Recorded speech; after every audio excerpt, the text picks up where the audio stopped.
Hello everyone, welcome to chemistry lifeline. Student, पिछले class में जो है हमने काफ़ी सारे क्वेश्चन जो है हमने डिस्कस किए थे। ठीक है, हमने सीरीज स्टार्ट कर रखा है। ठीक है, एटॉमिक स्ट्रक्चर का। और हमने बहुत सारे क्वेश्चन जो है ऑलरेडी डिस्कस हम कर चुके हैं। ठीक है, ये हमारा पार्ट 5 है वीडियो का। ठीक है, अगर आपने पार्ट 1, पार्ट 2 और पार्ट 4 तक आपने नहीं देखा है तो मैं डिस्क्रिप्शन के अंदर जो है लिंक डाल दूंगा। ठीक है, आप वहाँ से जो है जाके आप देख सकते हैं। ठीक है, क्योंकि यहाँ पे मैं बिल्कुल जो है आपको डिटेल करा रहा हूँ। ठीक है, हर एक क्वेश्चन का जो है बिल्कुल मैं डिटेल आपको एक्सप्लेनेशन जितना भी हो सकता है मैं आपको यहाँ पे प्रोवाइड कर रहा हूँ। तो चलिए शुरू करते हैं।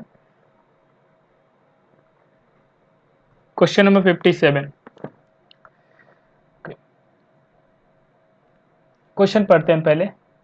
The orbitals having two radial as well as two angular node, right. तो हमें पूछा गया है, क्या चाहिए, रिक्वायरमेंट क्या है। Just a second. ठीक, अब सही है। रेडियल नोड कितना चाहिए हमें, 2 चाहिए। ठीक है,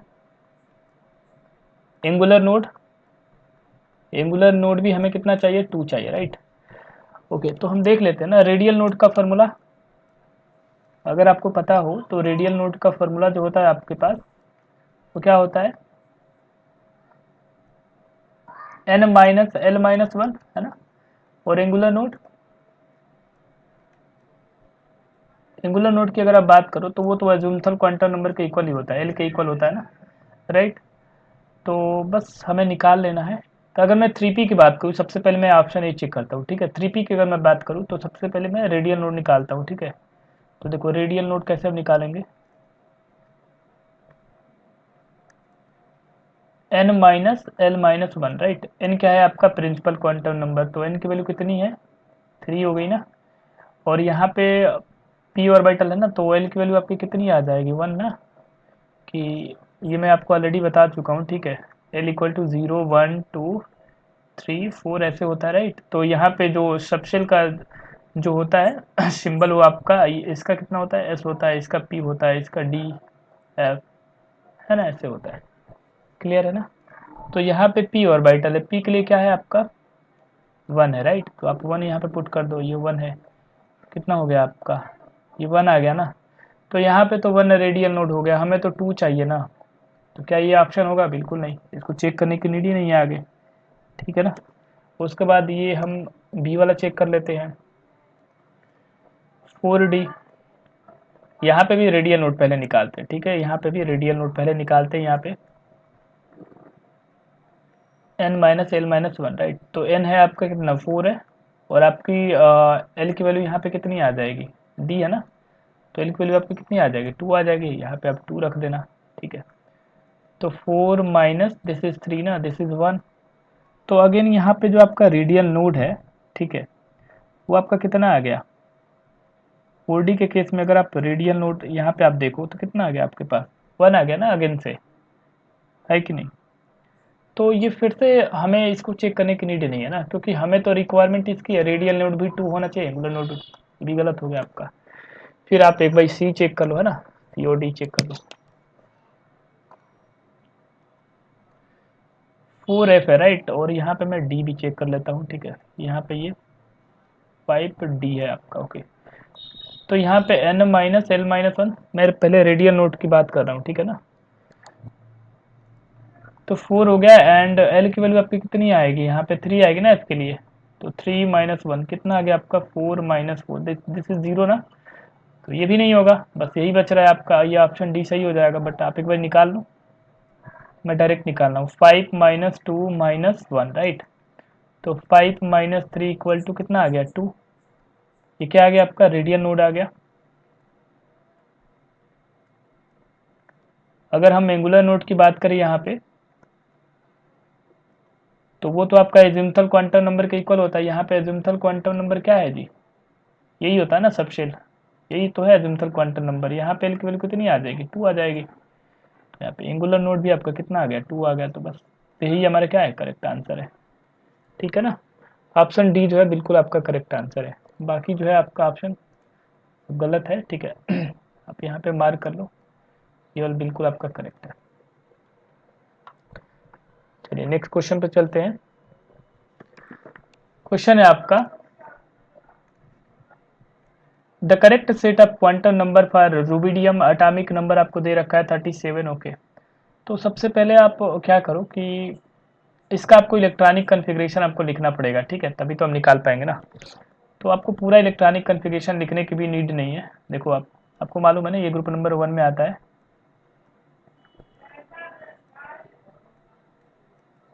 ना, यहाँ पे आता है ना आपको मालूम है। ये आपका ये आपका पीरियड नंबर 1 में है, राइट। ये आपका 2 में है, ठीक, ये आपका 3 में है, ये आपका 4 में है, ये 5, ये 6 और ये 7, ठीक है। तो हमें क्या पूछा गया, हमें तो रूबिडियम का पूछा गया ना, राइट, है ना। तो बस हम निकाल लेंगे ना। इसके लिए क्या होता है, 1s1 होता है, राइट। इसके लिए क्या आएगा, 2s1 आएगा। इसके लिए आपका क्या आएगा, 3s1 आएगा। कन्फिग्रेशन मैं केवल लास्ट की बात कर रहा हूँ, ठीक है, अंदर की मैं बात नहीं कर रहा हूँ, ठीक है। अंदर की आपको निकालने की वैसे नीड ही नहीं है, बाहर की ही बस निकालनी है आपको, ठीक है। क्योंकि देखो अंदर की जितनी भी आपकी होगी ना, जैसे अगर आप रूबिडियम की ही अगर आप बात करो, ठीक है, तो रूबिडियम का अगर आप देखोगे तो एटॉमिक नंबर क्या है, 37 है ना। तो इसका अगर आप लिखना भी चाहोगे, ठीक है, तो आपका क्या आएगा, आपका यहाँ पे आर्गन आ जाएगा, सॉरी आर्गन नहीं होगा, क्रिप्टान आ जाएगा ना, क्रिप्टान। और क्या आ जाएगा आपका 5s1, यही तो होगा ना इलेक्ट्रॉनिक कन्फिग्रेशन इसका, अगर आप रूबिडियम का अगर आप लिखना चाहोगे तो ये तो पूरी तरीके से फुली फिल्ड है। तो फुली फिल्ड क्वांटम नंबर का अगर आप कुछ भी निकालोगे ना, तो वो कोई मतलब नहीं है उसका, क्योंकि वो उसका हर एक चीज़ जीरो ही आएगा, राइट। तो फुली फिल्ड का कोई मतलब नहीं होता है क्वांटम नंबर का, जो अनपेयर्ड इलेक्ट्रॉन जिसके अंदर होते हैं उसी का क्वांटम नंबर का कुछ ना कुछ मतलब होता है, राइट। तो सबकी देखने की वैसे नीड ही नहीं है। तो बस आप इसके लिए आप चेक कर लो बस, है ना। यहाँ पे आपका कौन सा ऑर्बिटल है, 5s1, बस। अगर आप एस की बात करो तो ये आपका एस ऑर्बिटल होता है, राइट। अब देखो यहाँ पे आप निकाल सकते हो, एन की वैल्यू कितनी है, 5। देखो ये 5 दिख रही है आपको। और चूंकि एस ऑर्बिटल है, ठीक है, तो एल की वैल्यू कितनी आ जाएगी, 0, ठीक है ना, 0 आ गई। तो बस आंसर जो है आपका यहीं से वैसे आ जाएगा, ठीक है, बट फिर भी आप निकाल लो, ठीक है। एन एल की वैल्यू आप निकाल चुके हो, एम की वैल्यू आप कैसे निकालोगे, एम की वैल्यू भी अगर आपको पता हो, ठीक है, आपको पता वैसे होना भी चाहिए। एस ऑर्बिटल के लिए एम की वैल्यू कितनी आती है, 0 आती है, राइट। और आपकी एस की वैल्यू क्या होती है, ये तो आपकी प्लस हाफ भी हो सकती है और माइनस हाफ भी हो सकती है, कुछ भी हो सकती है, ठीक है। तो हम अपना ऑप्शन जो है एक बार पहले मैच करेंगे कि यहाँ तक कौन सा मैच हो रहा है, उसके बाद ये आपका प्लस हाफ भी हो सकता है या फिर आपका माइनस हाफ भी हो सकता है। तो बस आप एक बार ये मैच करना चालू करो, 5 0 0 और ये -1/2, राइट। तो बस करेक्ट आंसर जो है आपका कौन सा हो जाएगा, यही हो जाएगा, क्योंकि और किसी ऑप्शन के अंदर तो आपका 0 0 है नहीं ना। तो बस ऑप्शन ये आपका करेक्ट है। क्वेश्चन नंबर 59, ये भी अच्छा क्वेश्चन है। देखो आप, इसमें क्या है, the number of orbital associated with quantum number n equal to 5, ms equal to +1/2। Okay, ठीक है, ये थोड़ा सा अच्छा क्वेश्चन है। नंबर ऑफ ऑर्बिटल पूछा गया है, ठीक है, नंबर ऑफ ऑर्बिटल। देखो नंबर ऑफ ऑर्बिटल का क्या मतलब है, एक्चुअली नंबर ऑफ ऑर्बिटल का ये मतलब है कि जैसे अगर आप बोलो, जैसे मेरे पास केवल ये 1s है, राइट। तो 1s के अंदर कितने डब्बे हैं, सिंपल 1, एक डब्बा है ना, तो 1 ऑर्बिटल हो गया। अगर मैं p की बात करूं, तो अगर मान लो मैंने 2p की बात करी, ठीक है, या फिर 3p की बात करी, तो यहाँ पे ऑर्बिटल कितना होगा, 3 होगा, हो जाएगा, राइट। तो यहाँ पे नंबर ऑफ ऑर्बिटल ही पूछा गया आपसे, ठीक है ना। ओके, तो हम नंबर ऑफ ऑर्बिटल यहाँ पे निकाल सकते हैं, ठीक है। नंबर ऑफ ऑर्बिटल कैसे आप निकालोगे, n इक्वल टू 5 है, ठीक है। तो यहाँ से हम टोटल नंबर ऑफ इलेक्ट्रॉन पहले निकाल लेते हैं ना।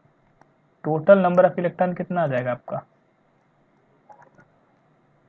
किसी भी किसी भी सबशेल के अंदर जो है आपका नंबर ऑफ आपको इलेक्ट्रॉन निकालना है किसी भी सबशेल के अंदर, सॉरी शेल के अंदर, तो आप क्या करोगे, 2n² फार्मूला लगा हुआ, ठीक है। जो यहाँ पे n क्या है आपका, जस्ट अ सेकेंड, यहाँ पे जो आपका n है ना वो क्या है, शेल नंबर, शेल नंबर या फिर वही आप बोलो प्रिंसिपल क्वांटम नंबर, राइट, है ना। प्रिंसिपल क्वांटम नंबर बोलो, शेल नंबर बोलो, राइट। इसको KLMN भी बोला जाता है ना। क्लियर है। तो ये शेल नंबर है। तो किसी भी शेल के अंदर कितने आपके नंबर ऑफ इलेक्ट्रॉन होते हैं, वो 2n² होता है। क्लियर है। बस आपको वही यहाँ पे निकालना है। तो यहाँ पे n की वैल्यू कितनी है, 5। तो 5 का p² करना, ठीक है, कितना आ जाएगा आपका, 50 आ जाएगा ना। ये 50 इलेक्ट्रॉन होगा।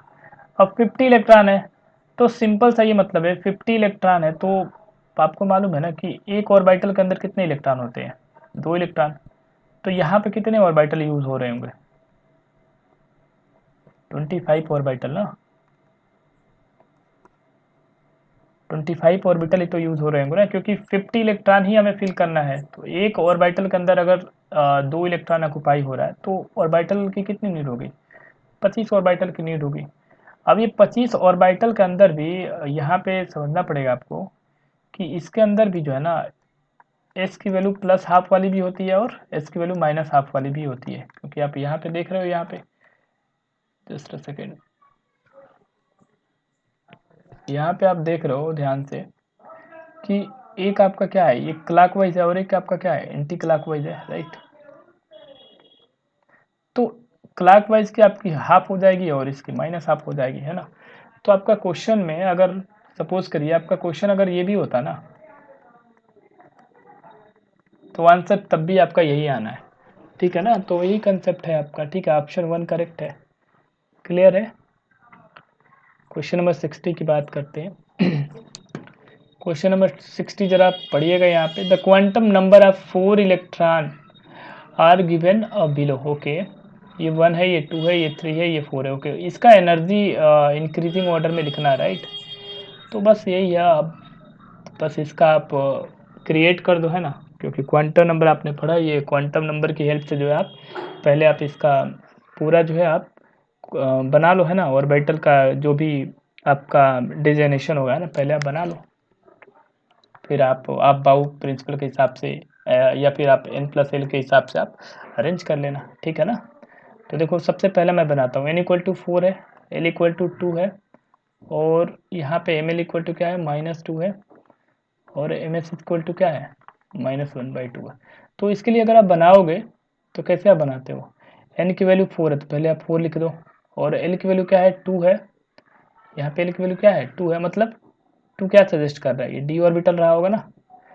अब देखो d के अंदर भी ना यहाँ पे ध्यान रखने का है, यहाँ पे कि ये -2 है, तो ये स्पेसिफिक कोई एक ऑर्बिटल की ही बात हो रही है, ठीक है। अब ये कुछ भी हो सकता है, समझ में आ रही है ना बात आपको, क्योंकि देखो d ऑर्बिटल के अंदर की d अगर आपका सबशेल है, सॉरी मैं ऑर्बिटल मैंने बोल दिया, जो आपका d सबशेल है इसके अंदर कितने हैं, 5 ऑर्बिटल है, ठीक है ना। तो इन सब के लिए ना ml की वैल्यू डिजाइन है, ठीक है, -2 -1 है ना, 0 +1 एंड +2, राइट। ये सारी वैल्यू आपकी डिजाइन है, राइट, पहले से ही। तो ये केवल एक ही ऑर्बिटल की बात कर रहा है ना, इसकी बात हो रही है, राइट। क्लियर है। तो आप केवल अभी 4D ही नॉर्मल लिखो, वैसे ही आपका आंसर आ जाएगा, आपको पूरा लिखने की वैसे नीड ही नहीं है ना। अब सेकंड की ओर आप चलो, n=3 है, l की इक्वल टू 2 है, और ml इक्वल टू क्या है, 1 है, और ms इज इक्वल टू आपका +½ है यहाँ पे। तो n की वैल्यू 3 है, 3 आ गया आपका, l की वैल्यू क्या है, 2 है, तो 3D बन गया, है ना। ये आप नहीं भी देखोगे फिर भी आपका काम चल जाएगा, ठीक है ना, इसी से आपका आंसर आ जाएगा। फिर आप थर्ड चेक करो, n=4 है, l=1 है, और आपका ml इक्वल टू क्या है, 0 है, ms इक्वल टू क्या है आपका +½ है। क्लियर है। ओके, तो यहाँ पे अगर आप बनाओगे तो क्या आ जाएगा आपका, 4 आ जाएगा, और l=1 है, ये क्या सजेस्ट कर रहा है, 4p रहा होगा, राइट। उसके बाद वैसे ही आप फोर्स का निकाल लो, n की वैल्यू 3 है, l की वैल्यू आपकी 1 है, ml की वैल्यू आपकी कितनी है, 1 है, और ms की वैल्यू आपकी कितनी है, -½ है, राइट। तो इसके लिए भी हम बना लेते हैं, ये भी काफ़ी आसान है। तो 3 आ गया, और यहाँ पे ये आपकी क्या है, l=1 है, तो ये क्या सजेस्ट कर रहा है आपका, 3p आ गया। अब बस इसका ऑर्डर तो लगाना है ना। ऑर्डर कैसे लगाते हैं, n+l रूल से, है ना। जिसकी भी n+l रूल जो है आपकी सबसे कम होगी उसको आप पहले लिख देना, फिर उससे ज़्यादा जिसकी होगी आप उसको लिख देना, है ना, क्योंकि इंक्रीजिंग ऑर्डर में लगाना ना। तो देखो हम एक बार सबका लिख लेते हैं क्या क्या हमारे पास है।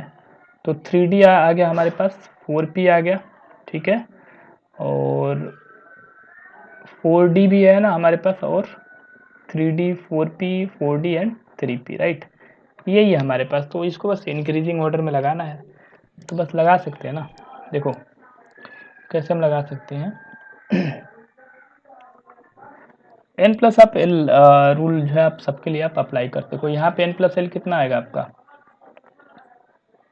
5 है ना, क्योंकि 3 प्लस 2 कितना आ गया आपका 5 आ गया। ये आपका कितना आ गया 4 प्लस 1 5 आ गया, ठीक है। ये कितना आ गया आपका 4 प्लस 2 6 आ गया।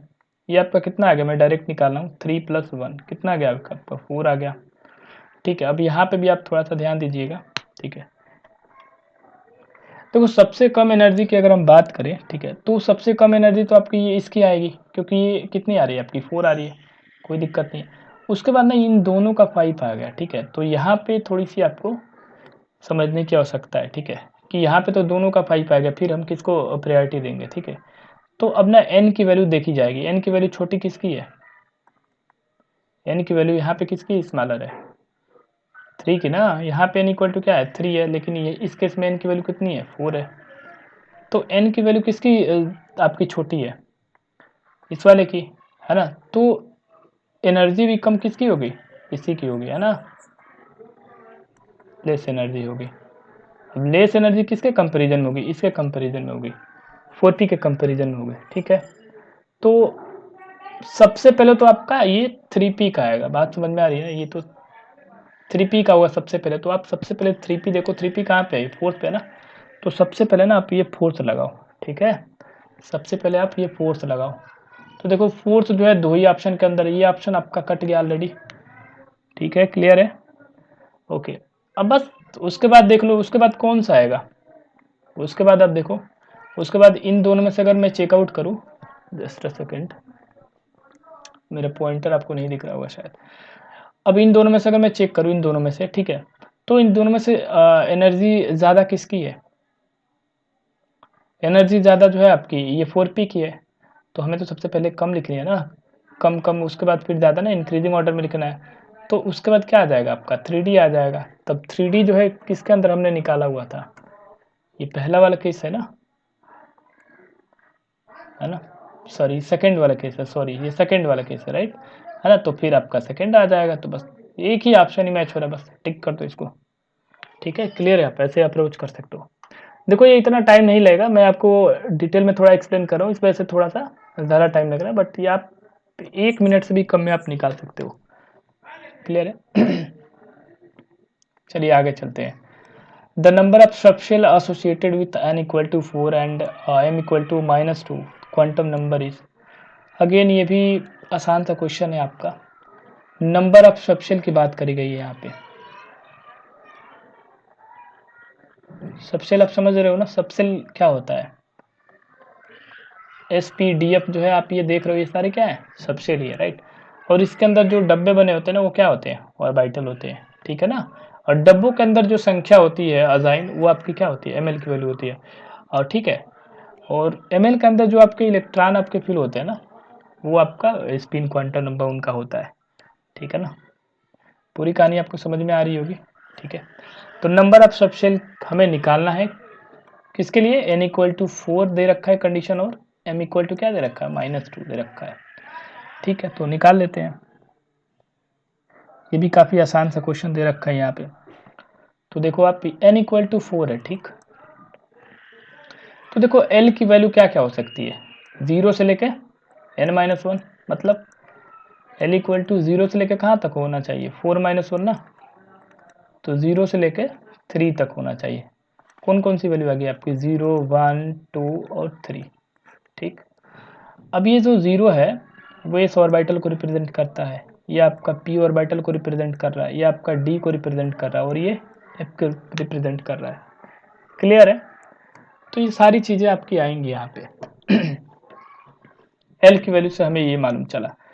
तो अब ना एक चीज़ यहाँ पे ध्यान देने वाली है कि जो ये ml की वैल्यू है ना आपकी, ये मैग्नेटिक क्वांटम नंबर की वैल्यू वो -2 ही दे रखी है।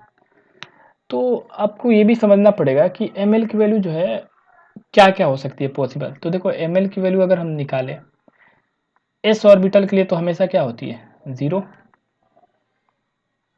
एस ऑर्बिटल एम की वैल्यू अगर आप एस ऑर्बिटल के लिए निकालो तो वो तो जीरो होती है ना हमेशा। तो ये फिर तो इसका कोई मतलब है नहीं। अगर मैं पी ऑर्बिटल की बात करूं तो देखो आप पी ऑर्बिटल के अंदर क्या है, 3 डब्बे मौजूद है राइट, मतलब वही ऑर्बिटल मौजूद है राइट, ये पी सबशेल है आपका। तो यहाँ पे क्या होगा, -1 0 एंड +1। तो यहाँ पे भी कोई ऐसी वैल्यू नहीं है जिसको -2 असाइन किया गया है, ठीक है। तो आप ये भी काट दो, है ना, ये दोनों ही कट गया आपका, इसकी हम बात ही नहीं करेंगे।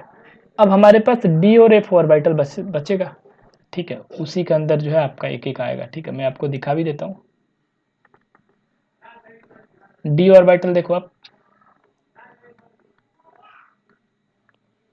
1 2 3 4 राइट, -2 -1 0 +1 एंड +2 राइट, यही होता है आपके पास।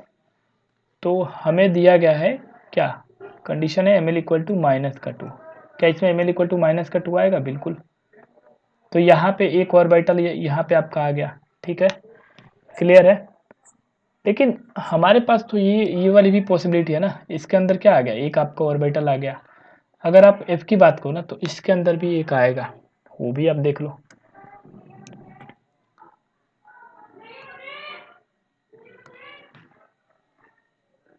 अच्छा एक चीज़ आप थोड़ा ध्यान रखना मैं बार बार ना थोड़ी सी गड़बड़ी कर रहा हूँ यहाँ पे, इसको आप सबशेल है, ठीक है ना, ये आप याद रखना, ठीक है। ये सबशेल है, ऑर्बिटल हमेशा जो है ये जो आपके ये डब्बे बने हुए ना वो ऑर्बिटल होते हैं, तो ये आप ध्यान रखना, पी सबशेल, ठीक। वैसे ही आपका ये डी सबशेल हो गया, ठीक है। एफ के लिए निकालो,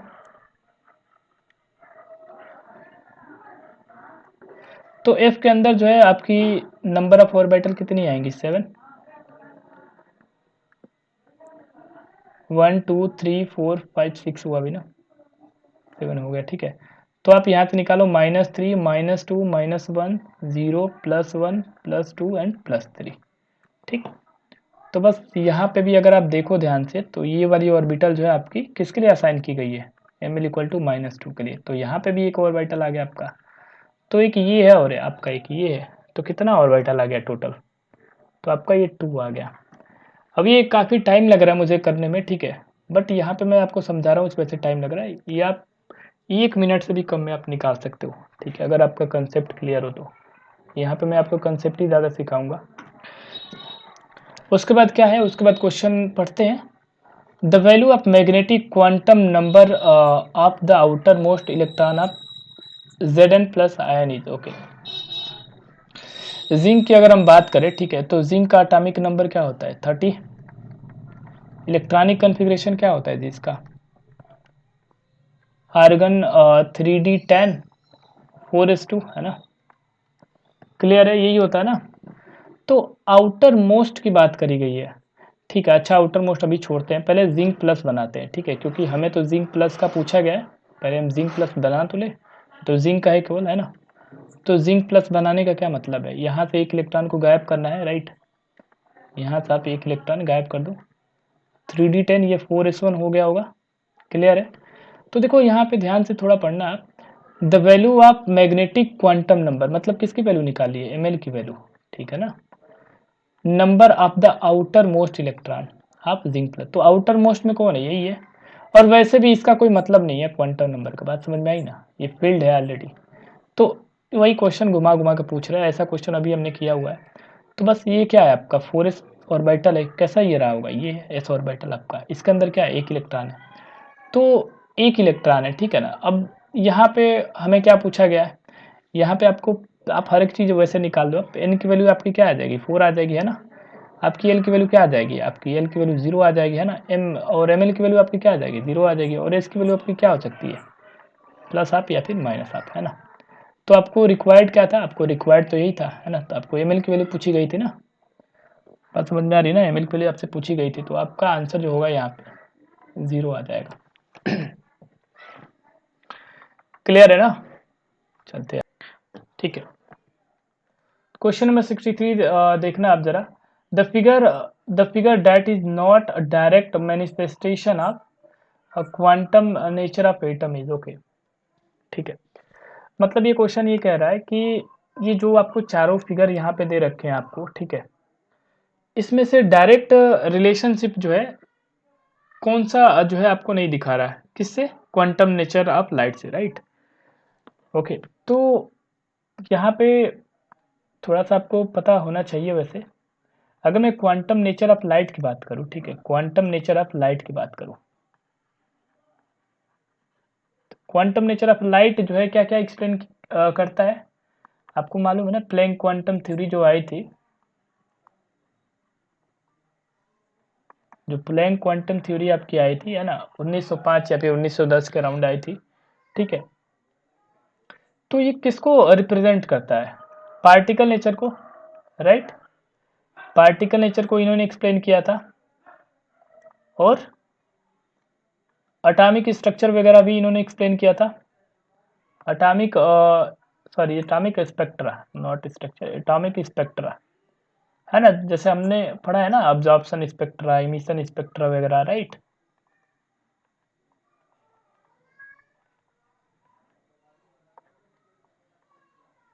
कंटिन्यूअस स्पेक्ट्रा, राइट, हमने बहुत सारा स्पेक्ट्रम पढ़ा है ना। मैं यहाँ पे सारा लिख नहीं रहा हूँ, ठीक है ना, आपको बस थोड़ा सा याद में दिला रहा हूँ। क्लियर है? और किस चीज़ के विषय में बताता है आपको Planck quantum theory? Particle nature तो आपका दिखाई रहा है, पार्टिकल नेचर के अंदर जो है आपका एटॉमिक स्ट्रक्चर हो गया। अच्छा, ब्लैक बॉडी रेडिएशन को भी ये बताता है आपका, है ना, ब्लैक बॉडी रेडिएशन, ये भी आप जानते हो।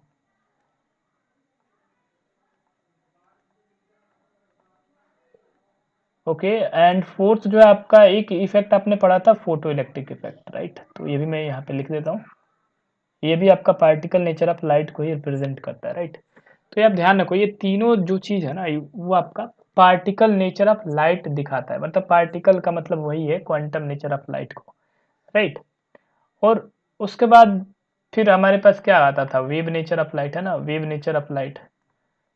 तो वेव नेचर ऑफ लाइट तो फिर बाद में आया था ना, ये आपका इंटरफेरेंस वगैरह, पोलराइजेशन, है ना, ये सब चीज़ दिखाता है ना, इंटरफेरेंस हो गया, पोलराइजेशन हो गया, ओके, डिफ्रैक्शन हो गया।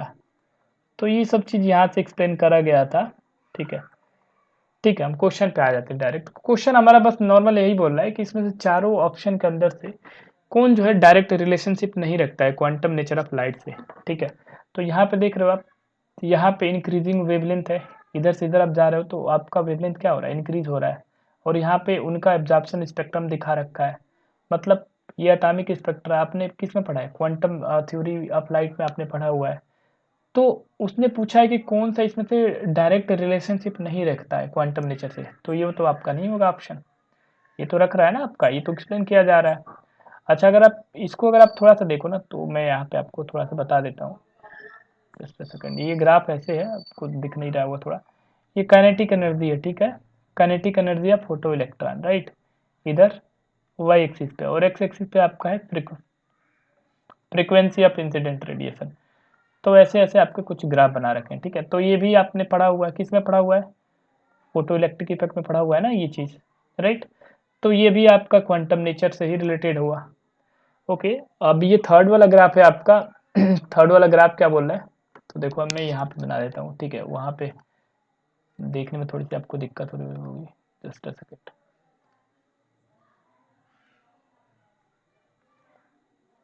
यहाँ पे इंटरनल एनर्जी दे रखा था, है ना, क्या दे रखा है? Internal energy. और यहाँ पे क्या था आपका? जस्ट अ सेकेंड, टेम्परेचर है, राइट, है ना, इंटरनल एनर्जी ऑफ आर्गन वगैरह है, ठीक है। और यहाँ पे क्या है? टेम्परेचर है, ठीक है। और ये ऐसे ऐसे ये ग्राफ आपकी, ये भी स्ट्रेट लाइन ही है ना ग्राफ, ये यहाँ पे 300 दे रखा है, यहाँ पे 400, मतलब टेम्परेचर आपका क्या है? कांस्टेंट बढ़ रहा है, राइट। ओके, मतलब यहाँ पे क्या दिखाया जा रहा है? यहाँ पे ये दिखाया जा रहा है कि इंटरनल जो एनर्जी है आपकी, वो क्या है, कैसे बढ़ रही है? जैसे जैसे आप टेम्परेचर बढ़ा रहे हो सिस्टम की, वैसे वैसे क्या हो रही है? उनके अंदर इंटरनल एनर्जी भी बढ़ रही है। तो ये वाला जो चीज़ है वो तो क्वांटम के अंदर नहीं एक्सप्लेन करी गई है ना, क्योंकि ये तो आपने पढ़ा हुआ है, केमिस्ट्री का ही ये चैप्टर है। काइनेटिक थ्योरी ऑफ गैसेस आपने पढ़ा हुआ है ना,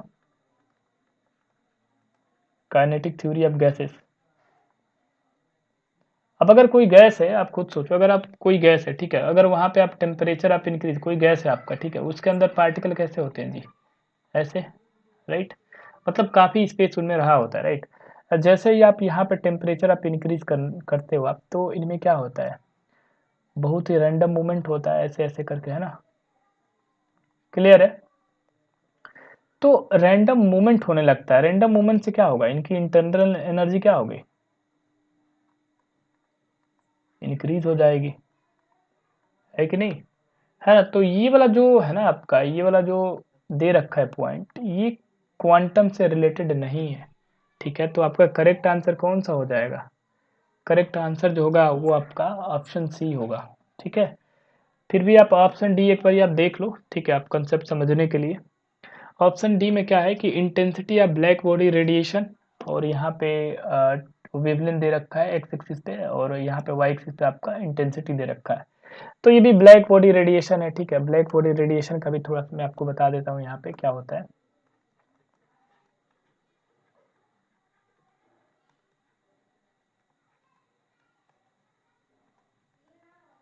देखो, अगर आप ब्लैक बॉडी रेडिएशन की बात करो तो सिंपल भाषा में आपको समझाता हूँ। ब्लैक बॉडी रेडिएशन एक इस टाइप की बॉडी होती है जो सारी रेडिएशन को ऑब्जर्व करती है, राइट, और इमिट भी कर सकती है। It absorb all type of radiations and emit also, clear है। अब यहाँ पे एक ग्राफ आता है, सिंपल वो ग्राफ है आपका, इधर क्या रखा था आपका, तो यहाँ पे आपका टेम्परेचर था, सॉरी टेम्परेचर नहीं था, वैसे टेम्परेचर भी है, बट यहाँ पे आपका टेम्परेचर नहीं है। यहाँ पे आपका क्या था, वेवलेंथ है ना, और यहाँ पे आपका इंटेंसिटी था,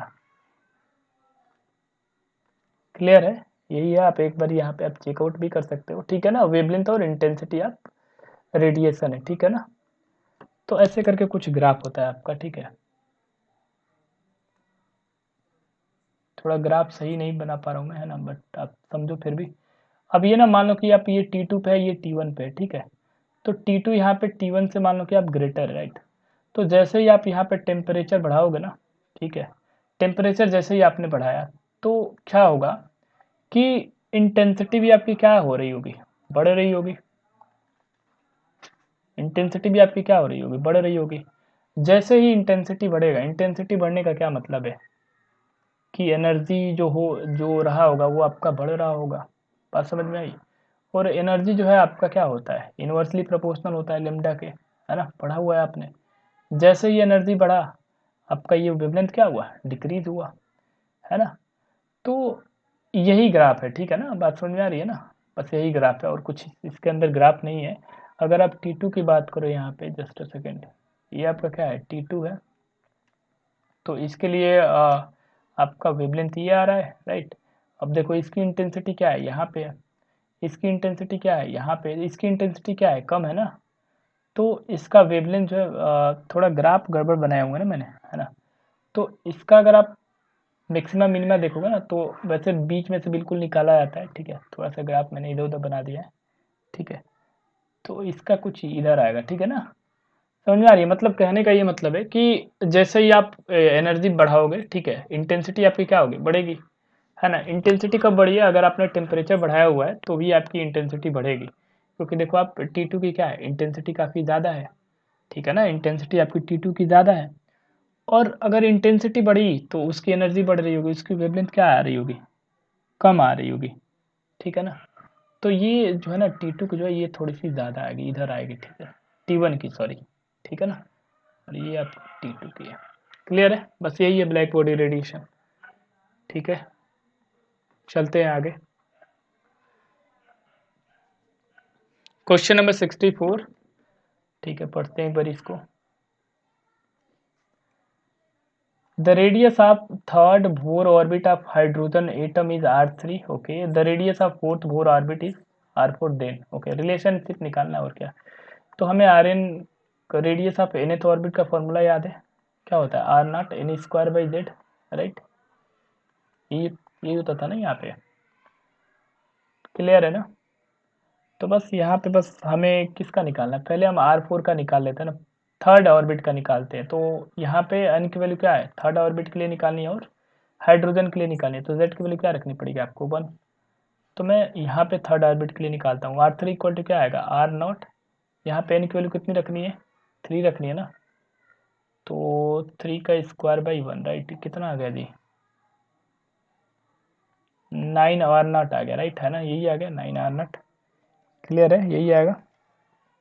उसके बाद आप क्या करोगे, उसके बाद जो है यहाँ पे कुछ नहीं करना है, यहाँ पे हमें वैसे ही फोर्स का निकाल लेना है, ठीक है ना, फोर्स का भी तो होगा ना कुछ यहाँ पे, और फिर उन दोनों के बीच में यहाँ पे रिलेशन ले लेना है बस।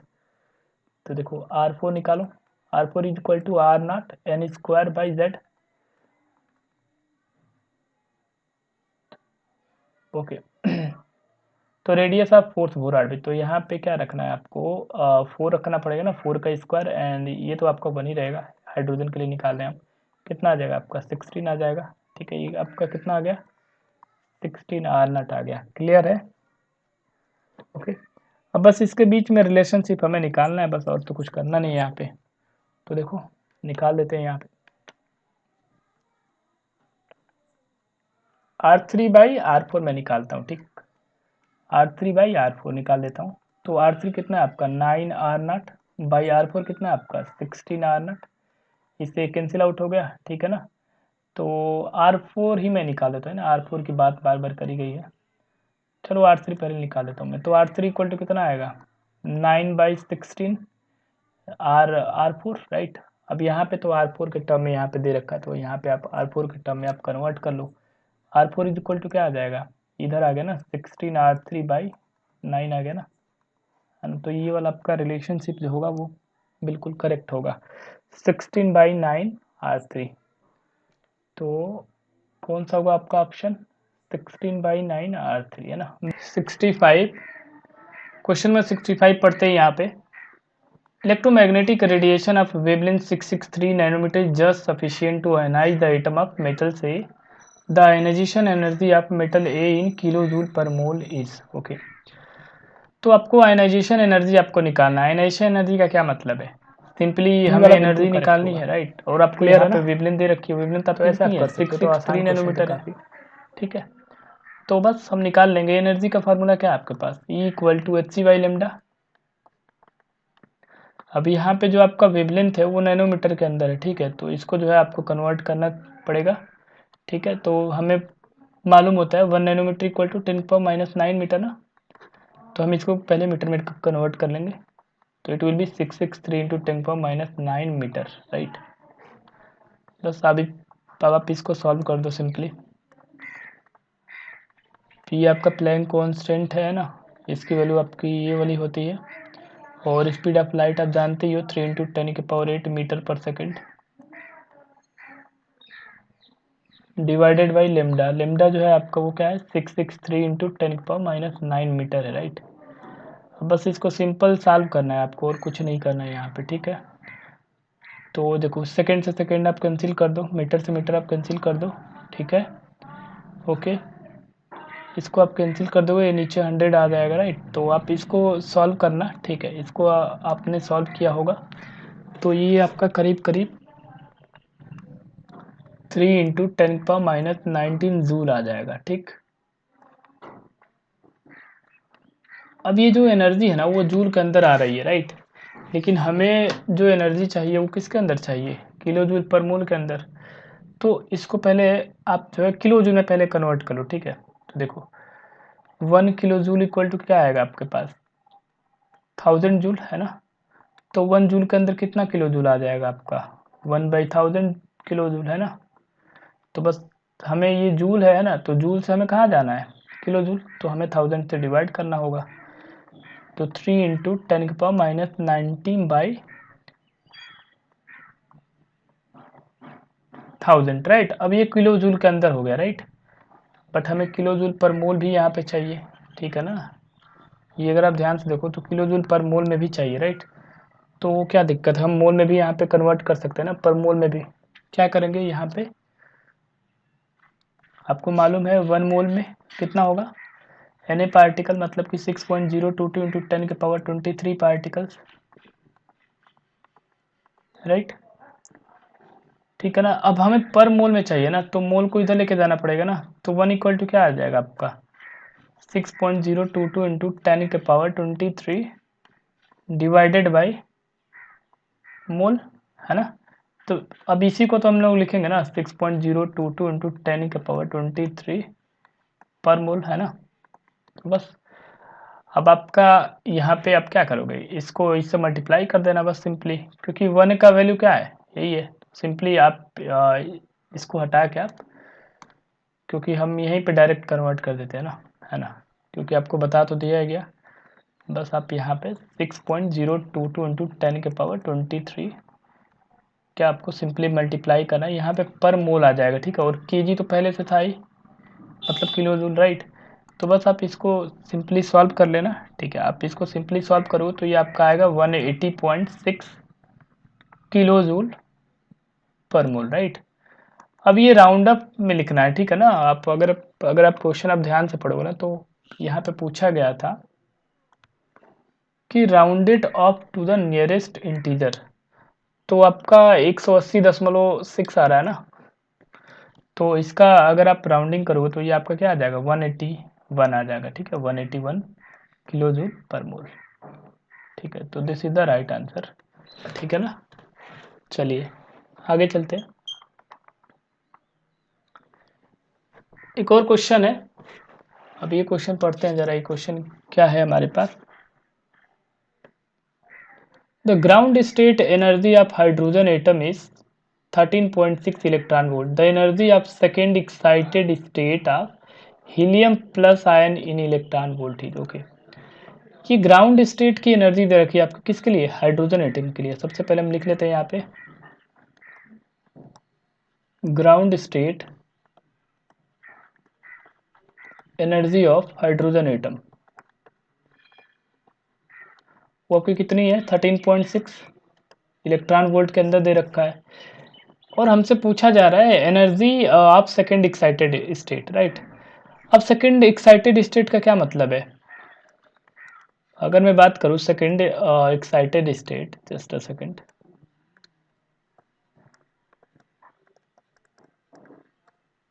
सेकेंड एक्साइटेड स्टेट की बात करूं मैं, तो वहां पे एन की वैल्यू कितनी होती है 3 होती है, और जेड की वैल्यू आपको यहाँ पे कितनी रखनी होगी, ये हीलियम है ना, तो जेड की वैल्यू आपको कितनी रखनी पड़ेगी 2 रखनी पड़ेगी ना, है ना। अब यहाँ पे मैं एन की वैल्यू 3 कैसे रख रहा हूँ, थोड़ा सा वो मैं आपको कंसेप्ट यहाँ पे समझाता हूँ। तो देखो आप, ये क्या होता है, हमारे पास न्यूक्लियस है ना, ये शेल, ये दूसरी शेल है ना, ये तीसरी शेल।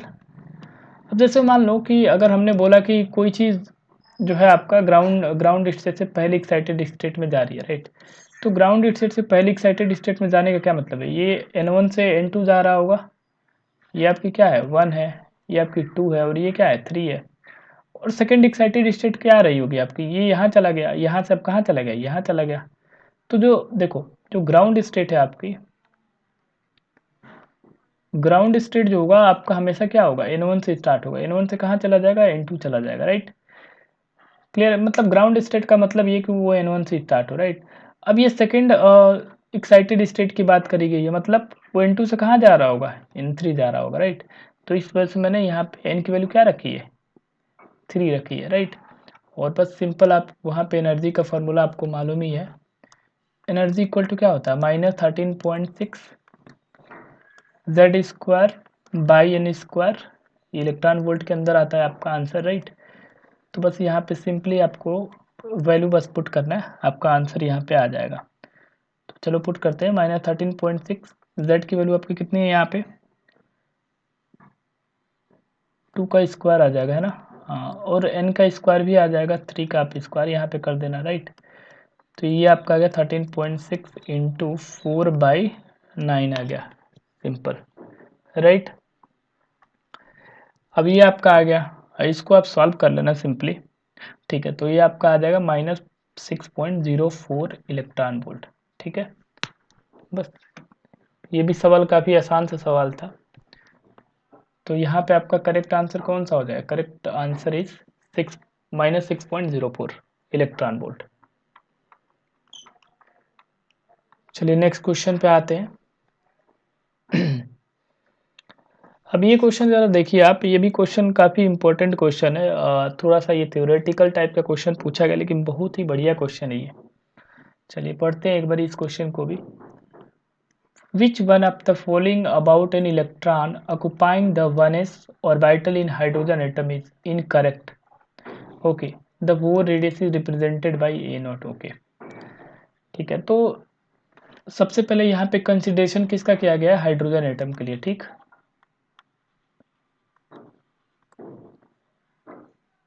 ये पूरा डेटा जो है किसके रिस्पेक्ट में दिया गया है? हाइड्रोजन एटम के रिस्पेक्ट में। और किसकी बात करी गई है? हाइड्रोजन एटम के अंदर भी 1s ऑर्बिटल की बात करी गई है। ठीक है ना, 1s ऑर्बिटल की यहाँ पे बात करी गई है। तो स्टेटमेंट जो है बारी बारी करके हम पढ़ते हैं, कौन सा इनकरेक्ट है हमें वो निकालना है। ठीक है, करेक्ट नहीं, हमें इनकरेक्ट निकालना है। Okay, the electron can be found at a distance two A naught from the nucleus. हाँ, तो ये तो बिल्कुल सही बात है। अगर आप एस ऑर्बिटल की बात करो तो एस ऑर्बिटल अगर आपने पढ़ा होगा तो एस ऑर्बिटल कैसा होता है? ऐसे होता है ना, जो इलेक्ट्रॉन डेंसिटी होता है वो न्यूक्लियस के चारों तरफ यूनिफॉर्मली क्या होता है? डिस्ट्रीब्यूट होता है, ऐसे करके डिफ्यूज होता है चारों तरीके से, राइट, मतलब चारों तरफ, राइट। तो कहने का ये मतलब है कि जैसे मान लेता हूँ मैं ना, मैं ये वाला मैं इसको मान लेता हूँ ए नॉट, राइट। ए नॉट का क्या मतलब है? अगर मैं आपको सिंपली ए नॉट की बात करूँ तो देखो, आर एन इक्वल टू क्या होता है? R not N square by Z, right. अब इसी को यहाँ पे ए नॉट दिया गया, आप भी ए नॉट ही लिखो, आपको कंफ्यूजन हो जाएगा। ठीक है, क्लियर है। तो अगर मान लो कि मुझे पहले ऑर्बिट के लिए निकालना है, R1 के लिए निकालनी है, राइट, तो ये क्या आ जाएगा? ए नॉट, यहाँ पे एन की वैल्यू क्या आ जाएगी? 1 का स्क्वायर तो 1 ही आएगा, और जेड की वैल्यू तो ये हाइड्रोजन है तो जेड की वैल्यू क्या आ जाएगी? 1 ही आ जाएगी ऑलरेडी। तो R1 जो है मैं कैसे बोल रहा हूँ कि ए नॉट है, ये ऐसे आ रही है आपकी। ठीक है, तो ये आपका क्या रहा होगा? ए नॉट रहा होगा। तो पहला ऑप्शन हमें ये बोल रहा है, क्या जो ये आपका 2 ए नॉट रहा होगा, क्या वहाँ पे भी इलेक्ट्रॉन डेंसिटी होगी आपकी? तो बिल्कुल, ये तो हर जगह पे डिस्ट्रीब्यूट है ना, बिल्कुल यहाँ पे भी पाया जा सकता है। इसको आप समझो कि ये 2 ए नॉट है। ठीक है, अब ये 2 ए नॉट कैसे आएगा? अब यहाँ पे आप रखोगे ना, ठीक है, तो आपका आ जाएगा, राइट, क्लियर है ना। मतलब देखो 2 ए नॉट का तो वैसे अगर आप यहाँ पे 2 रखोगे तो वैसे तो 4 ए नॉट आ जाएगा, राइट। अब ए नॉट के बाद डायरेक्ट 4 ए नॉट आ जाएगा, आप समझे ना। ये जैसे मैं अगर मैं 2 ए नॉट की बात कर रहा हूँ तो ये 2 ए नॉट तो नहीं आएगा। अगर आप बिल्कुल निकालना चाहते हो करेक्ट, तो ये आपका 4 ए नॉट आएगा। अगर आप यहाँ पे पुट करोगे वैल्यू तो ये 4 ए नॉट आएगा। तो 2 ए नॉट कहाँ रहा होगा? इन दोनों के बीच में कहीं पे रहा होगा। तो ये यहाँ पे तो इलेक्ट्रॉन डेंसिटी आपकी फाइंड करने की प्रोबेबिलिटी है ना कुछ। तो ये वाला ऑप्शन जो है आपका सही है, लेकिन हमें तो इनकरेक्ट दिखाना है, इनकरेक्ट पूछा गया है यहाँ पे, तो ये आपका नहीं हो सकता। ठीक है, ये आपका नहीं हो सकता। उसके बाद आप पढ़ो ये सेकेंड वाला statement. The magnitude of the potential energy is double that of kinetic energy on an average. Okay, तो यस, ये भी करेक्ट है। अगर आपको पता हो, वैसे आपको पता होना चाहिए कि जो आपकी टोटल एनर्जी होती है, ठीक है, जो टोटल एनर्जी आपकी होती है इलेक्ट्रॉन की, वो किसके इक्वल होती है? टोटल एनर्जी जो होती है वो निगेटिव ऑफ काइनेटिक एनर्जी होती है, right, negative of kinetic energy होती है। ठीक है, और ये जो काइनेटिक एनर्जी है वो पोटेंशियल एनर्जी का हाफ होता है। अगर आपको ये रिलेशन नहीं पता है तो ये आप यहाँ से याद कर लें, बहुत ही ज़्यादा इंपॉर्टेंट ये रिलेशनशिप है। ठीक है, तो ये आपका रिलेशन होता है। ठीक, तो अगर आप यहाँ पे पोटेंशियल एनर्जी की बात करी गई है ना, तो आप यहाँ पे पोटेंशियल एनर्जी निकालो। आप पोटेंशियल एनर्जी इक्वल टू क्या आ जाएगा? -2k ही आ जाएगा ना। जस्ट अ सेकेंड,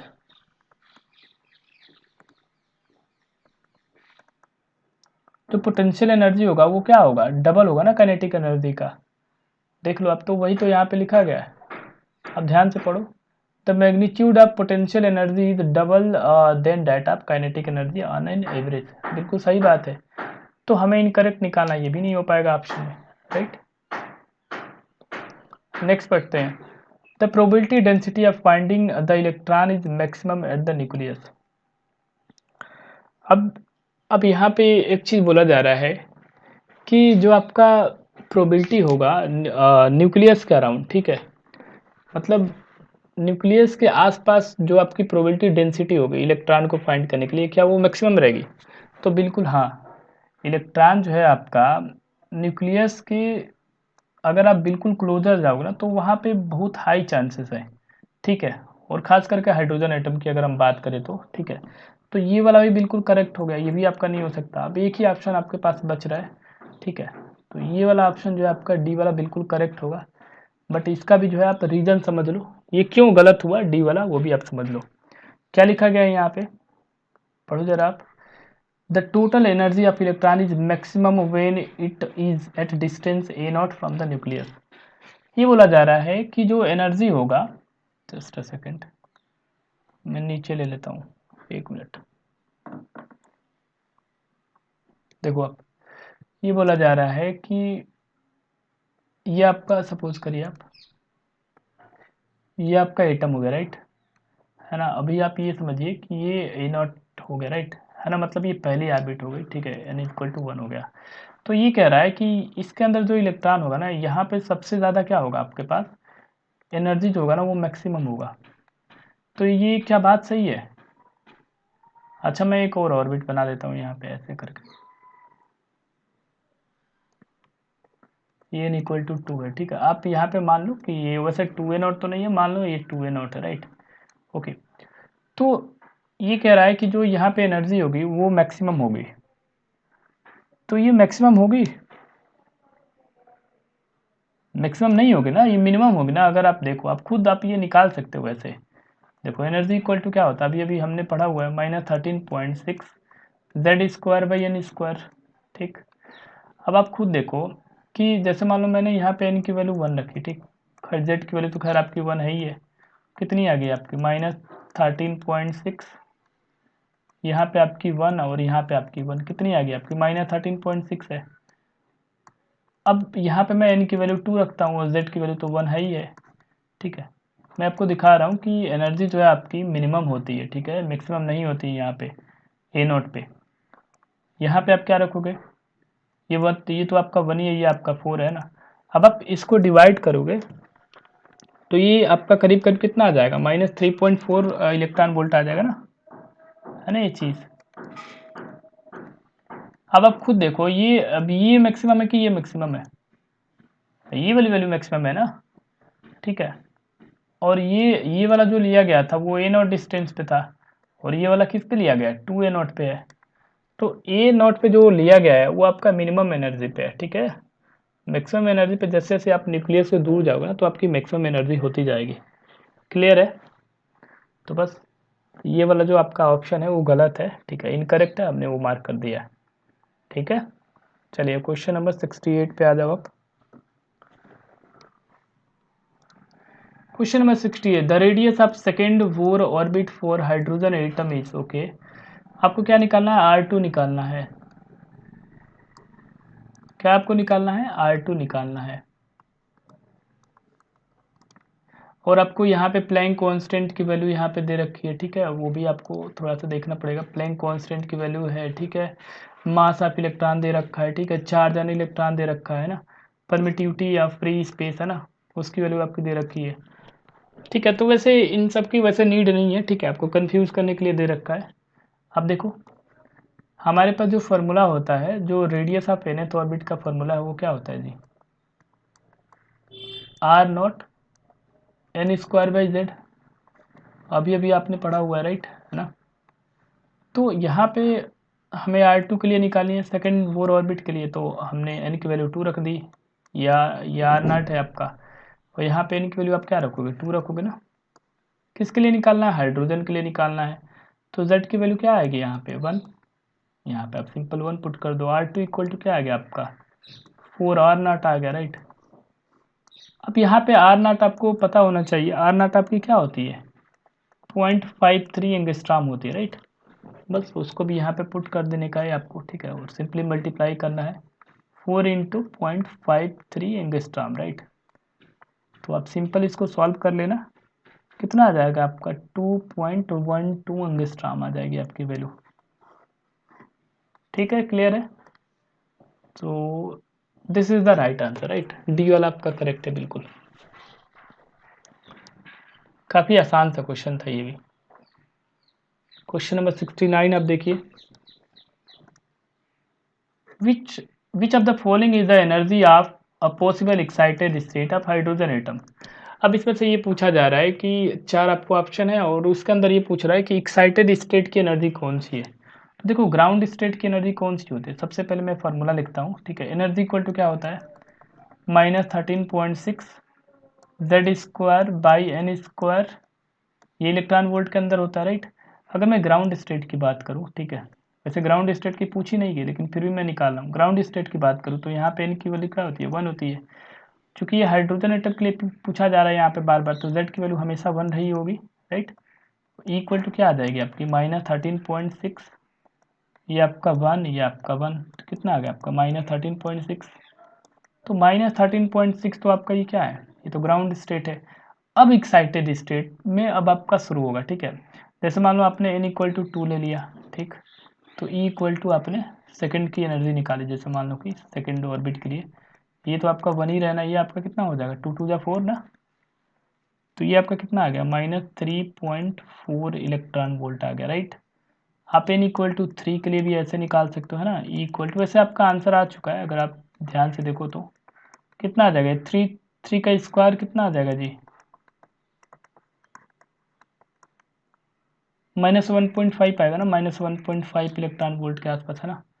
तो बस यहाँ पे आप ऑप्शन देखो कौन सा मैच हो रहा है।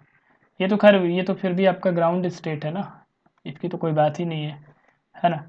इन दोनों में से आप देखो कौन सा मैच हो रहा है, तो ये वाला ऑप्शन जो है मैच हो रहा है। अगर आप देखो तो ये वाला ऑप्शन जो है आपका मैच हो रहा है, तो ऑप्शन सी जो है आपका करेक्ट आंसर है, क्लियर है। ये आपकी एक पॉसिबल एक्साइटेड स्टेट की एनर्जी हो सकती है। क्वेश्चन नंबर 70 देखिए आप, क्वेश्चन नंबर 70 भी जो है आपका बड़ी आसान सा क्वेश्चन दे रखा है, बहुत ही आसान क्वेश्चन है ये भी। क्या पूछा गया है, the radius of second Bohr orbit in terms of वो radius A not in lithium +2 ion is okay. तो देखो सेकेंड वोर ऑर्बिट की बात करी गई, सेकेंड वोर ऑर्बिट का क्या मतलब है, एन की वैल्यू क्या दे रखी है 2, ठीक है।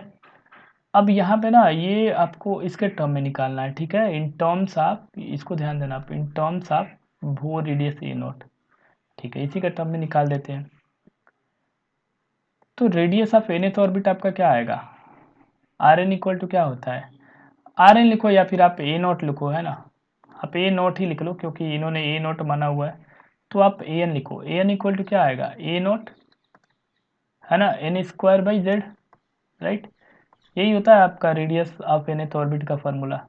तो हमें सेकेंड ऑर्बिट के लिए निकालना है, तो ए टू इक्वल टू क्या आ जाएगा ए नॉट, और यहाँ पे एन की वैल्यू आपको कितनी आ जाएगी 2 स्क्वायर, और ये चूंकि लिथियम के लिए पूछा गया है तो लिथियम का एटॉमिक नंबर कितना होता है 3 ना, तो बस आपको यहाँ पे 3 रख देना है यहाँ पे।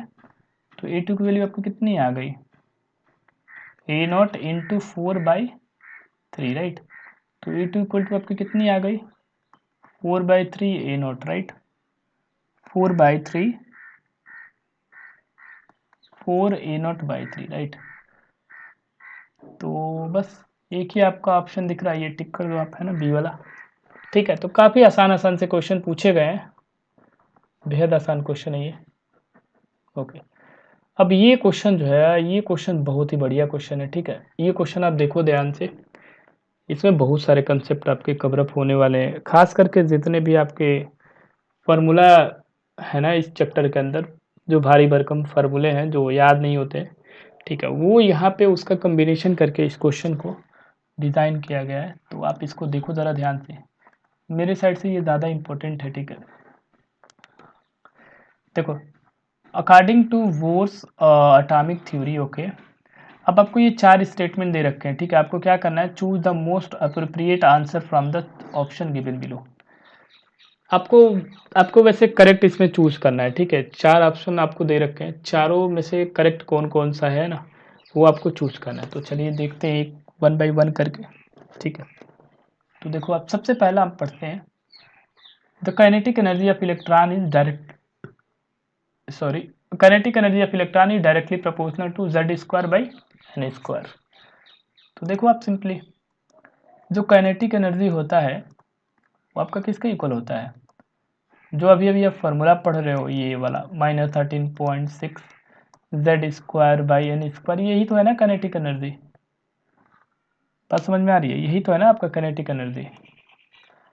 तो बस ये आपका, अब यहाँ पे एक चीज़ देखो आप ज़रा, ये तो कांस्टेंट है ना, अगर आप इसकी बात करो ये क्या है कांस्टेंट, तो इसको बाहर निकाल दो, तो आपकी जो काइनेटिक एनर्जी होगी वो किसके प्रोपोर्शनल हो गई, आप देखो यहाँ पे z square by N square के प्रोपोर्शनल हो गई कि नहीं, है ना। तो ये वाला तो स्टेटमेंट बिल्कुल करेक्ट है। तो एक बारी ऑप्शन भी चेक करते हैं ना, पूरा ना पढ़ के एक बारी ऑप्शन चेक करते हैं, वन किसके अंदर है, इन तीनों के अंदर है राइट, ये इनके अंदर और इनके अंदर, ये तो नहीं हो पाएगा, आपका एक ऑप्शन जो है अपने आप एलिमिनेट हो गया, ठीक। चलो अब ऑप्शन 2 पे चलते हैं। ऑप्शन 2 आप पढ़ो, the product of velocity, okay, velocity of electron and a principal quantum number N. अब इनका रिलेशनशिप दे रखा है v इंटू एन, इनको मल्टीप्लाई कर रखा है, ये क्या है, ये आपका वेलोसिटी और एक प्रिंसिपल क्वांटम नंबर है, ठीक है। इनका मल्टीप्लाई करके जो है दिखा रखा है कि ये डायरेक्टली प्रोपोर्शनल है एटॉमिक नंबर के स्क्वायर के, ठीक है। तो चलिए इसको भी सॉल्व करते हैं हम लोग। तो देखो वेलोसिटी ऑफ इलेक्ट्रॉन की अगर हम बात करना, तो यहाँ पे बस सिंपली आपसे फॉर्मूला जांच करने की कोशिश करी गई है। Velocity of electron in nth orbit क्या होता है, v naught Z by N, right, v naught Z by N, clear है ना। अब यहाँ पे आप देखो कि ये v नॉट क्या है, v नॉट तो फिर से कांस्टेंट है, तो वी एन इक्वल टू मैं क्या लिख सकता हूँ, जेड बाई एन, राइट। वैसे मैं यहाँ से यहाँ से n हटा देता हूँ, ठीक है। आप समझ रहे हो ना, nth के लिए बात करी गई, ये इसलिए मैं हटा रहा हूँ क्योंकि यहाँ पे भी n है, यहाँ पे भी n है, तो आपको कन्फ्यूजन कहीं ना हो जाए, ठीक है। तो आप देखो अगर आप इसको लेके आओगे ना, ये डायरेक्टली प्रोपोर्शनल हो गया ना, मैंने इसको हटा दिया तो राइट, तो v आप इस n को इधर लेके आओगे क्या आ जाएगा, वी एन, ये directly proportional to z, right. तो आपका ये रिलेशन मिल रहा है, समझ में आ रही है बात, जो वी एन है, जो v इंटू एन है वो डायरेक्टली प्रोपोर्शनल है z के, ना कि z के स्क्वायर का। अब यहाँ पे क्या दे रखा है, z का स्क्वायर का प्रोपोर्शनल दे रखा है, ठीक है। तो क्या ये सही होगा, बिल्कुल नहीं, ये गलत होगा। तो ये तो खैर किसी के अंदर है नहीं, तो इससे आप नहीं निकाल पाओगे, ठीक है। आपको और ऑप्शन भी चेक करने पड़ेंगे, इसी वजह से काफ़ी अच्छा क्वेश्चन बन जाता है, ठीक है। चलो ठीक है, हम जो थर्ड ऑप्शन है वो भी पढ़ते हैं, ठीक है। Frequency of revolution of electron in frequency of revolution of electron in an orbit is directly proportional to zq by nq, ठीक है। चलिए ये देख लेते हैं। अब देखो यहाँ पे आप समझना जरा, आप देखो जो टाइम पीरियड होता है, टाइम पीरियड किसके इक्वल होता है, टाइम पीरियड आपने पढ़ा होगा 2πr बाई वेलोसिटी के इक्वल होता है, ठीक है, ये आप जानते हो बात, राइट। अब यहाँ पे टाइम पीरियड ऑफ इलेक्ट्रॉन की वैसे बात करेंगे, तो यहाँ पे आप क्या रखोगे, टाइम पीरियड ऑफ इलेक्ट्रॉन की बात करेंगे, तो यहाँ पे आप वेलोसिटी ऑफ nth ऑर्बिट, है ना, मतलब velocity of electron in nth orbit, right. वैसे यहाँ पे आप आर एन की बात करोगे, है ना, अगर कुछ मेंशन ही नहीं है तो आर एन की ही बात हो रही है ना, क्लियर है। लेकिन हमें फ्रीक्वेंसी की बात करी गई है यहाँ पे, तो फ्रीक्वेंसी इक्वल टू क्या होता है जी, 1 बाई टाइम पीरियड, ये भी आप जानते ही हो 1 बाई टाइम पीरियड होता है। तो बस इसको आपको क्या करना है, उल्टा रखना है ना, 2πrn बाई वी एन, इसको आप सॉल्व करना, वी एन बाई क्या आ गया आपका 2πrn, राइट। आपको फिर से इसको फर्दर सॉल्व करना है, ठीक है, अभी ये सॉल्व हुआ नहीं है, क्योंकि वी एन अगर आप वी एन को अगर आप खोलोगे तो क्या आ जाएगा, V naught Z by N, है ना, और ये आपका 2π हो गया, आर एन को जैसे ही आपने खोला ये क्या आ गया आपका R not N square by Z, right, है ना, यही होता है ना, क्लियर है। अब अगेन देखो हमें ना कुल मिला के प्रोपोर्शनैलिटी वाली चीज़ें बस चाहिए, है ना। तो जो भी कांस्टेंट चीज़ है आप उसको बाहर निकाल, देखो कांस्टेंट चीज़ क्या है, ये कांस्टेंट है, ये कांस्टेंट है, ये कांस्टेंट है, ये भी कांस्टेंट है, आप बाहर निकाल दो, सिंपल, है ना। तो जो फ्रीक्वेंसी होगा वो डायरेक्टली प्रोपोर्शनल होगा किसके, Z by N upon N square by Z, right. ठीक है, अब मैं इसको कैसे लिख सकता हूँ, जेड बाई एन इंटू, ये ऊपर चला गया ना, बात समझ में आ रही है ना, ये ऊपर चला गया, ये नीचे आ गया, है ना, एन स्क्वायर, जो फ्रीक्वेंसी डायरेक्टली प्रोपोर्शनल हो गया ना Z square by N cube के। देखो आप यहाँ पे सिंपली, है ना, समझ में आया। क्योंकि देखो आप यहाँ पे जो वी नॉट है और यहाँ पे जो 2 पाई है और ये आर नॉट है, ये सब क्या है, सब तो कांस्टेंट है ना, इनकी वैल्यू फिक्स होती है। ठीक है, आप जानते ही हो, है ना। इसकी वैल्यू आपकी क्या होती है, इसकी वैल्यू आपकी होती है 0.53 एंगस्ट्रॉम, है ना। ये आप जानते ही हो, है ना, 2 इंटू 3.14 होता है ना, ये आप जानते ही हो। जस्ट अ सेकंड, ये मैंने दोबारा लिख दिया है, ये वी नोट है ना, ये आर नॉट, ये वी नोट है। तो वी नोट की वैल्यू भी आपको मालूम होनी चाहिए, 2.18 के अराउंड होती है, 2.18 इंटू 10⁻⁻8 सेंटीमीटर पर सेकंड होती है, ठीक है ना। ये सारी चीज़ें कांस्टेंट है।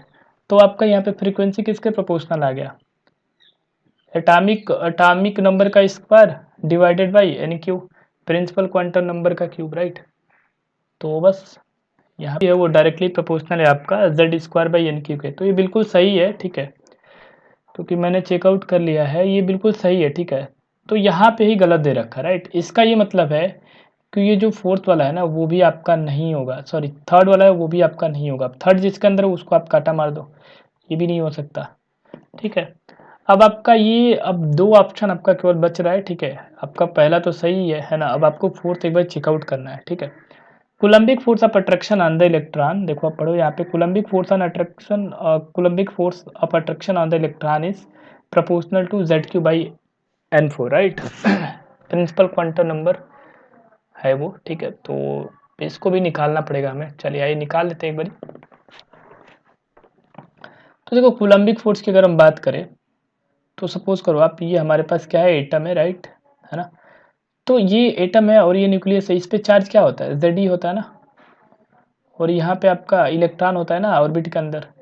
इनके बीच में जो अट्रैक्शन फोर्स लगता है वो किस टाइप का अट्रैक्शन फोर्स है, इलेक्ट्रोस्टैटिक ही तो है। और जो फार्मूला होता है आपने फिजिक्स में पढ़ा हुआ है, F is equal to Q1 into Q2 by R square, है ना। अब यहाँ पे Q1 जो है आपकी कितनी है, जेड है, चार्ज मतलब जेड है Q1 की, और Q2 जो आपकी ये ऑर्बिट के अंदर इलेक्ट्रॉन घूम रही है वो है आपकी, है ना, उस पर चार्ज क्या है ना, इलेक्ट्रॉनिक चार्ज है। मैं ई लिख रहा हूँ, इसका मतलब इलेक्ट्रॉन नहीं है, राइट, समझिएगा, तो इलेक्ट्रॉनिक चार्ज की बात कर रहा हूँ मैं। तो यहाँ पे एफ की वैल्यू कितनी आ गई, कि Z E into E by R square, right. अब यहाँ पे आर स्क्वायर जो है ना ये हमेशा नहीं दे रखा है, तो ये nth ऑर्बिट की ही बात हो रही है, आप ये हमेशा ध्यान रखें। तो ये आपका क्या आ गया, आपका कि Z E square by R N का स्क्वायर। अब अगर आप ऑप्शन की ओर जाओ ना तो यहाँ पे आपको क्या मिलेगा कि ये जो कूलम्बिक फोर्स है वो Z cube by N four के टर्म में दे रखा है। अब हमारे फॉर्मूला जो हमने डिराइव किया उसके अंदर तो एन तो कहीं आ नहीं रहा है। इसका ये मतलब है कि हमें जो है ना इसको फिर से एक्सपेंड करने की नीड है, क्योंकि इसको अगर मैं एक्सपेंड करूँगा तो यहाँ पे जेड के आने की संभावना बढ़ जाएगी, राइट। तो मैं एक बारी उसको भी एक्सपेंड करता हूँ, एन की संभावना भी आ जाएगी ना, है ना। अगर आप देखो आर एन इक्वल टू क्या आएगा आपका, R not N square by Z, right, यही तो होता है ना, सिंपल यही है। तो इसका स्क्वायर है, इसका स्क्वायर कर लो आप, तो आपका क्या आ गया, ये कांस्टेंट है, ये आपका जेड ई स्क्वायर है, और ये आपका क्या आ गया, और नॉट के स्क्वायर, और ये आपका एन के power 4 by Z square, right, okay. अब देखो जो चीज़ कांस्टेंट है उसको तो पहले हटा ही दो, है ना। अब देखो कांस्टेंट क्या क्या चीज़ है वो आप समझो ज़रा।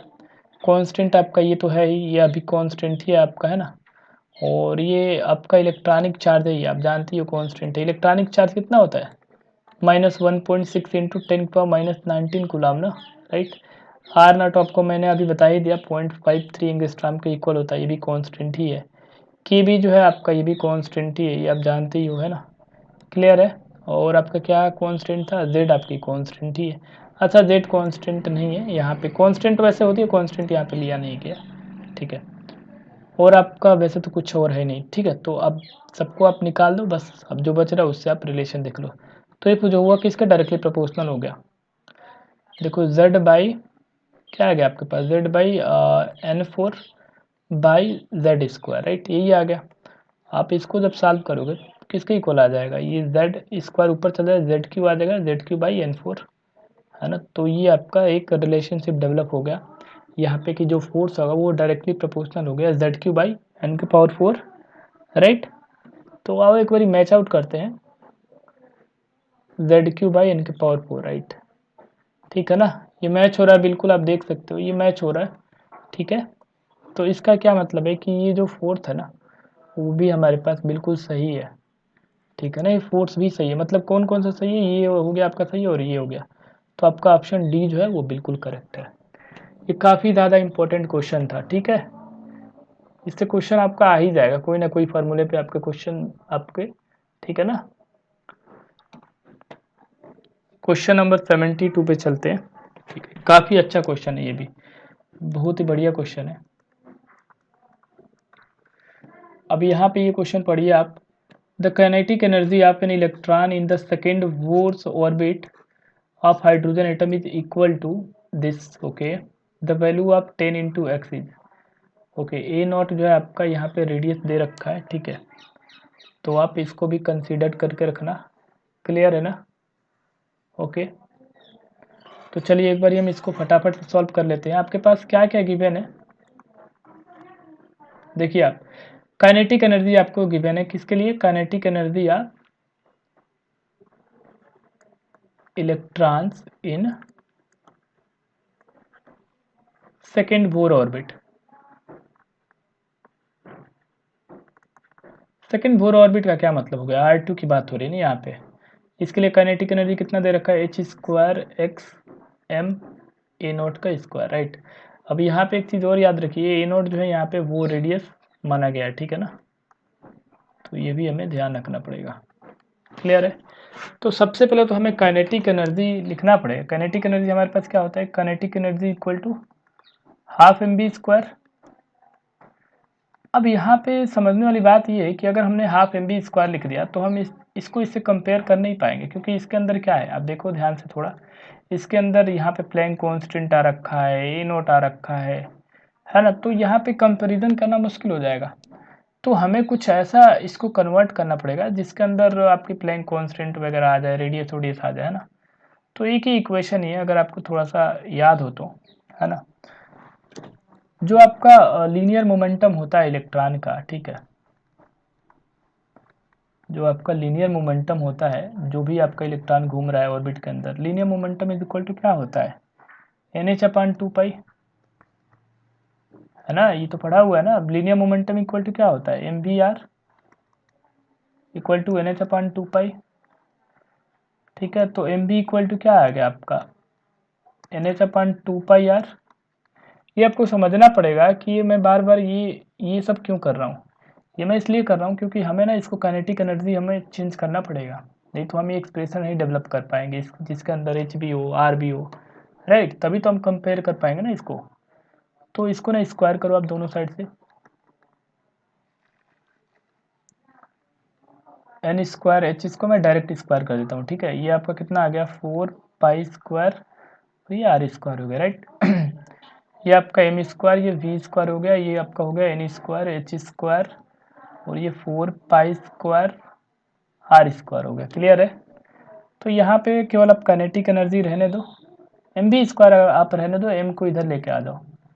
तो ये आपका N square H square, just a second, N square H square 4 pi square M R square आ गया, राइट। ये हो गया ना, ये आपका एम बी स्क्वायर की वैल्यू आ गई सिंपली, राइट। क्लियर है आपकी, ये एम बी स्क्वायर की वैल्यू आ गई। और काइनेटिक एनर्जी आपका क्या होता है, सिंपल, अगर आप काइनेटिक एनर्जी की बात करो तो ये काइनेटिक एनर्जी क्या होता है, इसका हाफ ही तो होता है ना। तो इसका आपने हाफ अगर किया तो कितना आ जाएगा, N square H square upon 8 pi pi square M R square, यही तो आएगा ना, है कि नहीं। अब बस अब आप खाली वैल्यू आपको पुट करना है यहाँ पे, वैल्यू आपको किसकी किसकी पुट करना है वो आपको ध्यान रखनी है। देखो ये एन की वैल्यू आपको पुट करनी है, क्योंकि एन की वैल्यू कितनी है 2 है ना, दे रखा है ऑलरेडी आपको, है ना। और ये आर एन है, ध्यान रखना आप, तो यहाँ पे आर एन की वैल्यू भी आपको खोल के रखनी पड़ेगी ऐसे करके, है ना। तो ये भी आपको पुट करनी पड़ेगी। तो थोड़ा सा क्वेश्चन लंबा है बट ये बहुत ही अच्छा क्वेश्चन है, ठीक है। तो चलो फिर बारी बारी से यहाँ पे हम सॉल्व करते हैं क्या क्या हमें रखना है यहाँ पे। तो पहले हमने क्या रखा, 2 का स्क्वायर है ना, डायरेक्ट चलो मैं यहाँ पे लिख ही देता हूँ, 2 का स्क्वायर फिर एच स्क्वायर आ गया आपका, ठीक है, upon 8 pi square M R square हो गया। मैं आर को भी ना यहाँ पे लिख ही देता हूँ डायरेक्ट, है ना, आर स्क्वायर है राइट। तो आर एन इक्वल टू क्या आ जाएगा, अगर आप आर एन निकालो जरा, तो मैं ना यहाँ पे आर एन निकाल लेता हूँ just second. R N equal to क्या आएगा, R not N square by Z. तो यहाँ पे ध्यान रखिए आप कि आप यहाँ पे ए एन ही रखिए, क्योंकि उन्होंने ए नोट दे रखा ना, ओके, उन्होंने ए एन दे रखा है, ठीक है। तो आप ए नोट ही रखिए राइट। तो आपने ए नोट रखा, तो हमें तो सेकंड के लिए निकालनी है ना। तो ए टू इक्वल टू कितनी आ जाएगी, आप देखो यहाँ पे 2 2 जा 4 आ गया ना, ठीक है। तो ए टू इक्वल टू आपकी कितनी आ गई, 4 ए नोट आ गई ना, बात समझ में आई, 4 ए नोट आ गई आपकी। तो बस आपको यहाँ पे क्या रखना है, 4 ए नोट का स्क्वायर रखना है, ठीक है। अब आप इसको इक्वेट कर दो काइनेटिक एनर्जी से, जो आपकी काइनेटिक एनर्जी दे रखी है ना स्टार्टिंग में, बस आप उससे इक्वेट कर दो। देखो ये दे रखा है काइनेटिक एनर्जी आपका, ये आपकी काइनेटिक एनर्जी क्या दे रखी है, बस इससे इक्वेट करना है, बस आपका आंसर आ जाएगा। आप तो मैं डायरेक्ट इसको मिटा के ना डायरेक्ट में लिखता हूँ, ठीक है। तो आपकी काइनेटिक एनर्जी कितनी दे रखी थी, एच स्क्वायर बाई कितना था आपका, एक्स एम ए नोट का स्क्वायर था ना, है ना, क्लियर है ना। तो सिंपली आप इसको सॉल्व करोगे, ठीक है ना, तो आपका आ जाएगा, मैं डायरेक्ट लिख रहा हूँ यहाँ पे, आप सॉल्व कर लेना। 1/x इज इक्वल टू आएगा आपका 1/32 पाई स्क्वायर आ जाएगा राइट। अब आप इसको सॉल्व करना, x इक्वल टू मैं क्या लिख सकता हूँ, 32 पाई स्क्वायर। तो x की वैल्यू कितनी आ जाएगी जी, x की वैल्यू आप इसको मल्टीप्लाई कर लेना है ना, तो आपका आ जाएगा 315.5 आ जाएगा, ठीक है। मैंने सॉल्व किया हुआ, अभी सॉल्व कर सकते हो इसको, ठीक है। अब यहाँ पे ध्यान रखना आप, ये x की वैल्यू है, ठीक है, आपको x की वैल्यू ही यहाँ पे निकालनी थी, ठीक है ना। तो अच्छा 10 इंटू एक्स की वैल्यू निकाली है, sorry sorry sorry, 10 into x की निकालनी है, तो 10 में मल्टीप्लाई करो इसका, तो 10 से इधर भी क्या होगा, मल्टीप्लाई हो जाएगा। तो आप मल्टीप्लाई करोगे, आपका आंसर कितना आ जाएगा, 3155